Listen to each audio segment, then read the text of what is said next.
Chief Executive Member ka Council atau Masjid Council ubat Titus Khan ulai tu baka Council mentak ladan pedeng kecil penkrea ikot kisla leng baki map kijong ki hima ban pensisa ki bahap apo upu usam jong ka HDC bat hadin beladap kin sa IT no saka sarkar jela baka nikren baka sarkar Assam halo upu usam habai keren bat kilat patai kubor hadin belawai ka jinyalang jong ka boundary committee jong ka HDC ya ka bala thau hosnam araja rapo ulai tu baka Council kan sa simbe ikot kisla bat ki map jong ki hima ban pensisa yo upu Sam jong kejala kibodan hapo uput Sam jong kaki HDC. Ini ke komiti ngira konstitusi nado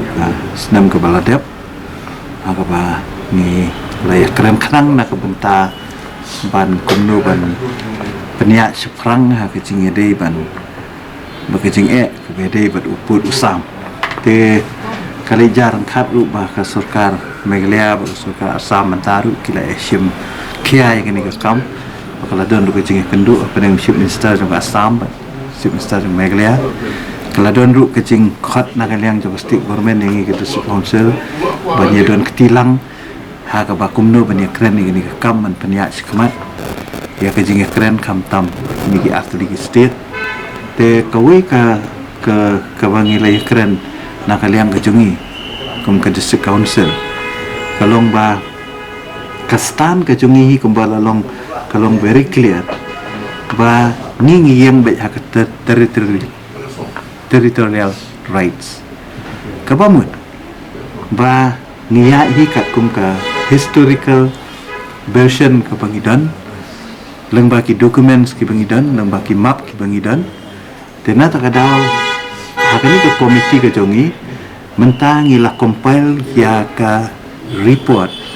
kani ke report kam di tangga mere report nri kaderu ka kenja documents kaderu ka kenja ngelaban ong ka kenja jing pensisya haka lor ka jing kam ka jongi haka bayadai bat ki jaka puta ki bahap po ka jurisdiction jong ka district council kumo fi sultu ngan chu ai lengkot kai ka jurisdiction jong ka khasil autonomous district council ka jurisdiction jong ka district council ni ka long ba ni yang baik halor ka jurisdiction jong ki hima ki jungi jong kita ki khasi state ki jungi tena takadaw kung mapiso tu ka state Meghalaya ka wan hadin mo kadang dap san posna manda kat baka district council pat kal awan na 1952 tinggi yang baik halor kata kan rim ba ni pen scam baik uput usam halor ki kot kisla ke bangidan halor ki map ki bangidan te khanang ban penjana susu ikni ka compilation ke jungi dalo bangina deble nilah bu saya ke jingelang haka fraterik apo nampo haka bangini kendu baki klit nong sosial ki bahab baki tu ki jaka ki bede po ke riboy district haka jingede baki jinge kaja kaput bu Assam bat haka khat arterik bat ngindan ka jinge kendu apo nong stony bat ki klit nong sosial chung ki tu ki snong ki jaka ki bahab apo ki jinge kaja kaput bat Assam ti hadin joka ni nginsa compile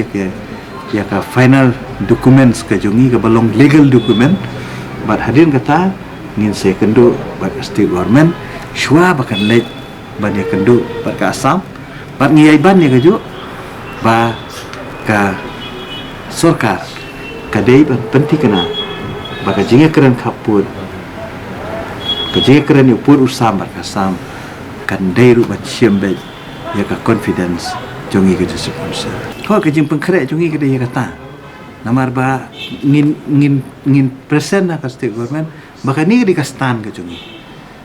ni stan halor ke ni stan halor kini ki documents ki bangi ngida